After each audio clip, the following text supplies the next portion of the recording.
G'day you mob, Pete here, and this is another episode of Aussie English, the number one place for anyone and everyone wanting to learn Australian English. So today I have a Goss episode for you where I sit down with my old man, my father, Ian Smissen, and we talk about the week's news, whether locally down under here in Australia or non-locally overseas in other parts of the world. Okay, and we sometimes also talk about whatever comes to mind, right? If we can think of something interesting to share with you guys related to us or Australia, we also talk about that in the Goss.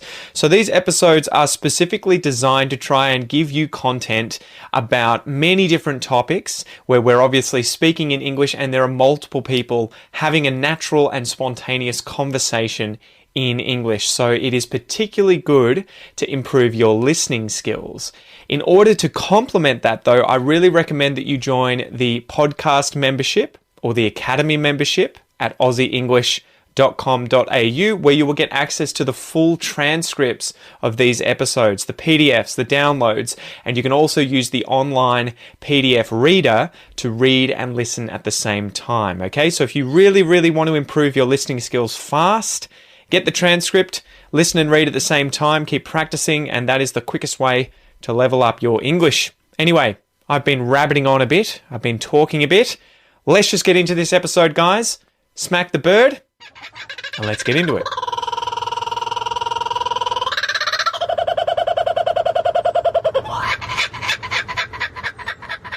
Hit go. All right, you go. You've got a puppies and kittens story, Dad, and then I have a parrot and kitten story, and then a wallabies and kitten story. Well, mine's neither puppies or kittens, but it fits into the generic puppies and kittens.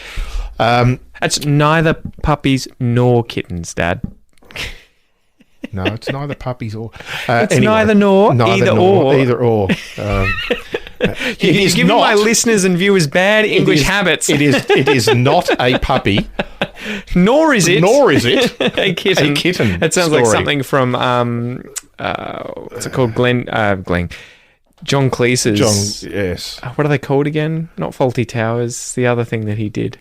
Sounds like Monty Python. Monty Python. Yeah, one of those. This is not a sparrow. That's right. Yes, it's not dead. Yes, the world record for a single animal's continuous migration has been broken. The old record was from about 10 years ago, where a bar-tailed godwit, wading bird, largish wading bird, not the little tiny ones. That you might have to be more descriptive. What is a wading bird? It's not waiting. Wading. W-A-D-I-N-G. We say them the same way. Wading in shallow water. Wading like or wading. Paddling around in the water looking for food. I'm waiting for my wading birds. Paddling around in the water. So these are birds that they're continuous summer birds. Yeah. So they never see winter. They never go snowboarding, skiing, nothing. Just miss all of that shit. These are Arctic birds from Alaska and the Arctic Siberia. That's horrible, though. Arctic summers. Good God. Yeah. All the mosquitoes and black flies. So they breed in the Arctic in their summer, and then come late summer, early autumn, they will take off from there, and they will fly down to Australia, New Zealand. And southern Australia, New Zealand, and northern Australia as well. Some of them camp in northern Australia for a while and then keep coming south, others stay there. But so they come to Australia and New Zealand for our summer, where they basically just eat. Bit of a trek for some food. So this bird flew, hang on. And glasses all very well. For context, how big is this bird? If it's the size of your fist? No. There's some of the small wading birds, literally the size of your fist or smaller, that are doing this sort of thing as well. But the bigger ones, godwits are, from the tabletop. I'm not sure we can see the tabletop on here. They'd be this sort of height, so 40 centimetres. So about a foot tall, bit more. A bit more. Okay. They're quite large birds. So they could store up a bit of fat and have a bit of energy. They are storing fat and have a bit of energy and so on. But 11,760 kilometres. It flew. Was the old record in one go. That is nonstop. Wow! So it didn't even land. Nope, not landing. Jesus Christ! And this for context, that is to Perth and back, right? Maybe more, multiple times. Perth maybe. and back to Perth. Okay, yeah, three times the distance so between Melbourne and Perth. It is flying from Alaska to New Zealand. Good God! In one go. Wow. Well, I guess there's nowhere to really stop, right? There's a few islands along the way, but you've got to be a pretty bloody good navigator to find them. And then that was the old record. And so this one, 12,200 kilometres, they reckon is more accurate because it was 12,800 kilometres was what was recorded, but they're saying there were some rounding errors in there, so they're not claiming that one. So that and it's this almost is all the done circumference of Australia. It's About 15,000 kilometres, I think, for well, you, it's roughly. It's almost half the circumference of the Earth. Jesus Christ. Yeah, Which is 17,000 kilometres. Actually going, so it's astonishing, and this is recorded because they excuse me. There's a large research program going into trying to work out how these birds are surviving and how they fly and where they go and so on. And so they have these tiny little solar powered GPS trackers on them, so they know that aren't too heavy that it costs too much. It wasn't just that somebody in Alaska went, oh, there's that bird. Yeah. And then 11 days later, somebody in New Zealand went, oh, here it is. Here's Bill. He's back. And we then did a tape measure around the Earth and go, that's how far it was. That's how we used to do it. Yeah, it was. That was the whole bird banding scheme came around from doing that, was by saying we need to know where birds are coming and going, but all we knew was where they were sighted. They could have just been teleporting. You never know. They could have, you exactly. Didn't see it land. So now it's GPS tracked, so they can map it. But they have these tiny little things because clearly, if you've got a bird that's flying there, it's losing 25-30% of its body weight probably in that amount of time. You don't want to be adding extra weight to the bird. It's a backpack, mate. Tiny little solar-powered GPS tracker to do it. So that's pretty cool. That's pretty... it blows my mind, especially with the smaller birds, something the size... Well, things the size of a sparrow. Yeah, what the hell? Weighs 25 grams, and that's when they get here. They probably weighed 35 or 40 grams when they left Alaska. Yeah. And these tiny little birds. Now, they fly down... Are they eating on the wing? Are they eating whilst they're flying? No, a lot of those birds, the smaller ones, are flying down the east coast of Asia. So they're going through Korea, China, down through the South China Sea. So they're using gravity. The Philippines. Exactly. Going from down the page on the map. This is... Have another drink.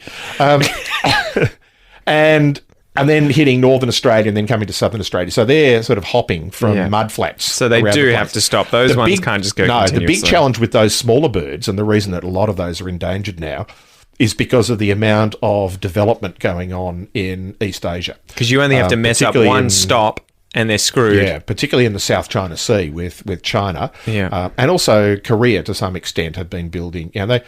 if you're going to build, people want to live by the sea for a whole lot of reasons. It's easy to develop by the sea, so what do? You find some mud flats and you just reclaim them, fill them in. Yeah.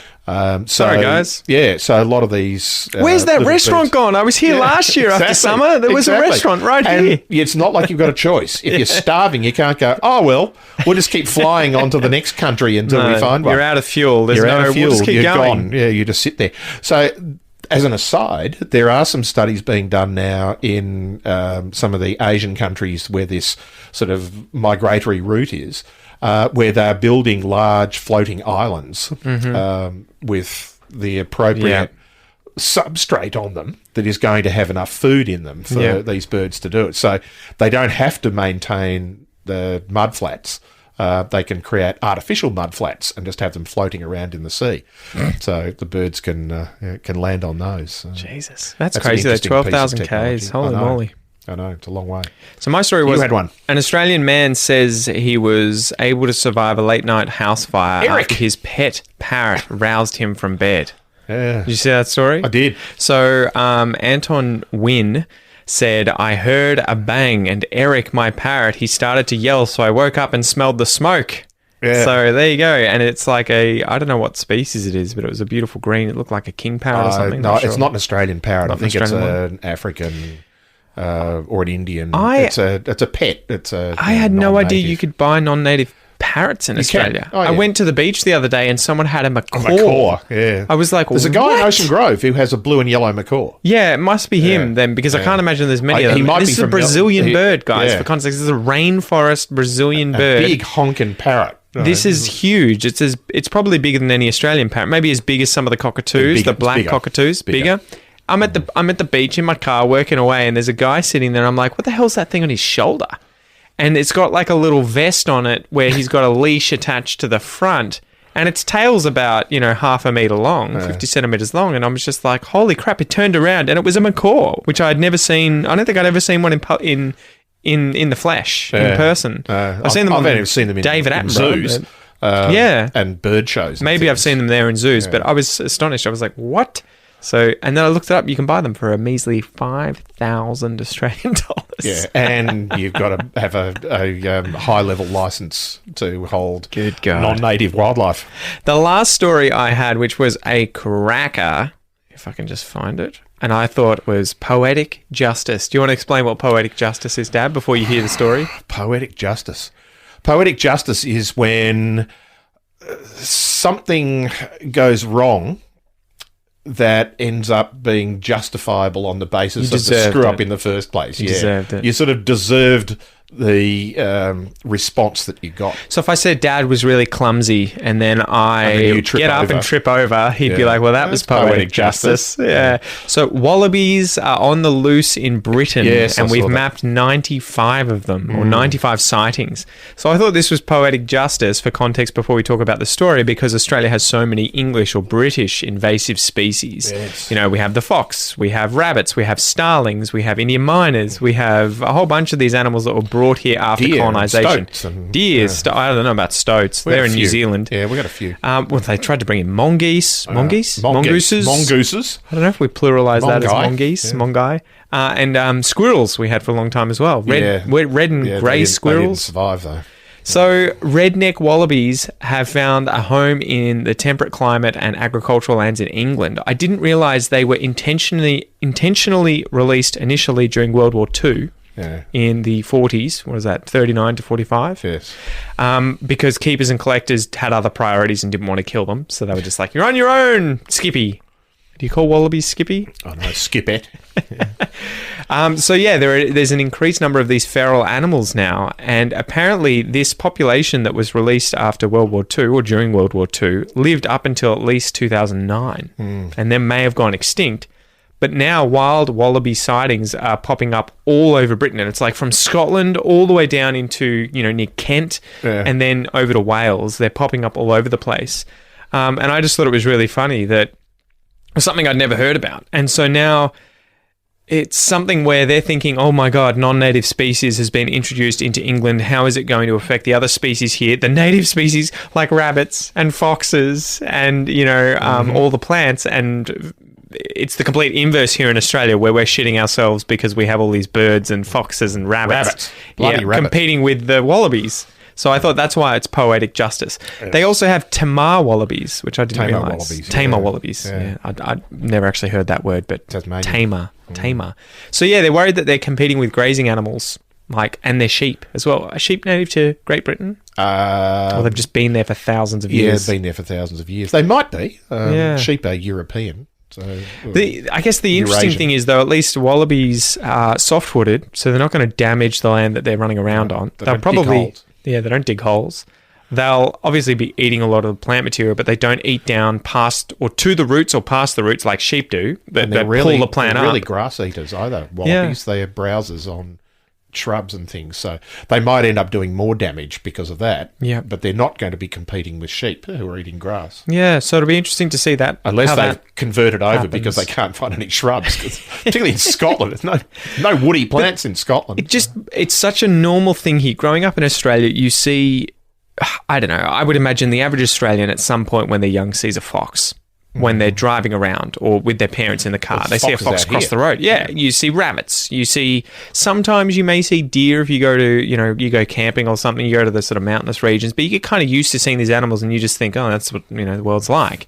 But I can't imagine for the life of me driving around Great Britain and seeing a fucking wallaby. Exactly. And being like, what? And they're unmistakable. That's the thing. It's not like the panther stories that we've always I saw a panther up in the hills out of Melbourne. Yeah, okay. Smoke another one. Yeah, exactly. It's a bloody cat. But wallabies, it's a bloody big rabbit. Yeah, you're not going to get confused. You might get confused with a hare at night because hares sort of run a bit differently from rabbits.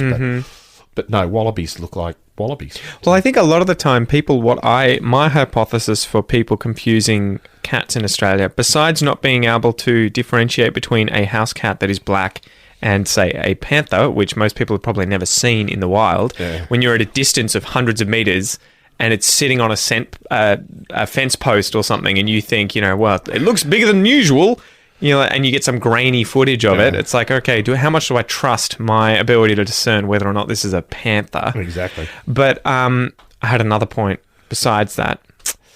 Train of thought just went. Doesn't matter. What was I going to say? Oh, yeah. Well, yeah. I think, my hypothesis. My hypothesis is that it is swamp wallabies that are tricking a lot of people into thinking that they see panthers, because swamp wallabies have these really thick tails. Long black tails, and they're dark animals that look like what we see when panthers are running or cheetahs are running, where their tail is out trying to help them balance. Yeah. And so what I think is happening, especially because a lot of these people see these panthers on the road. You see the rear end of a wallaby disappearing into the bush. Exactly. And they there's a long black tail. Because I've seen that before, and I've gone, holy crap, what was that? It looked like a panther. But, it's a freaking wallaby when you get closer. But yeah, how cool is that? You've got wallabies. Yes. A little bit of home. Next time we go to Scotland or England. Yeah, I haven't seen one. In the countryside, we'll be like, this feels like home. I spend my entire time there trying to find rabbits. Really? You just don't see them anywhere? No, see them. What about badgers? Don't they have lots of badgers? Yeah, but they're nocturnal. So what was that TV? What was that cartoon, that TV show that was all about the British countryside that had different animals? There's one that's got a frog. Remember him, Mr. Toad or whatever? Oh, there was a cartoon. Well, there was a cartoon film made of the book. It was Wind in the Willows. Wind in the Willows is one, and there's another one that had all of the animals. But yeah, it was really funny because you never hear about people in Great Britain talking or, showing footage of badgers, black and white badgers.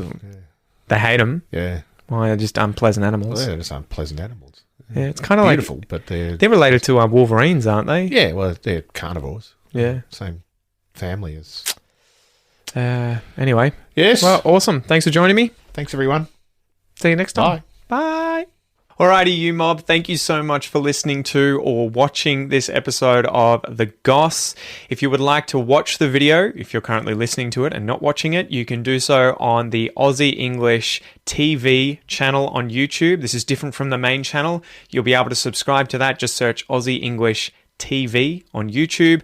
And if you're watching this and not listening to it, you can check this episode out also on the Aussie English podcast, which you can find via my free Aussie English podcast application on both Android and iPhone. You can download that for free, or you can find it via any other good podcast app that you've got on your phone. Spotify, podcasts from iTunes, Stitcher, whatever it is.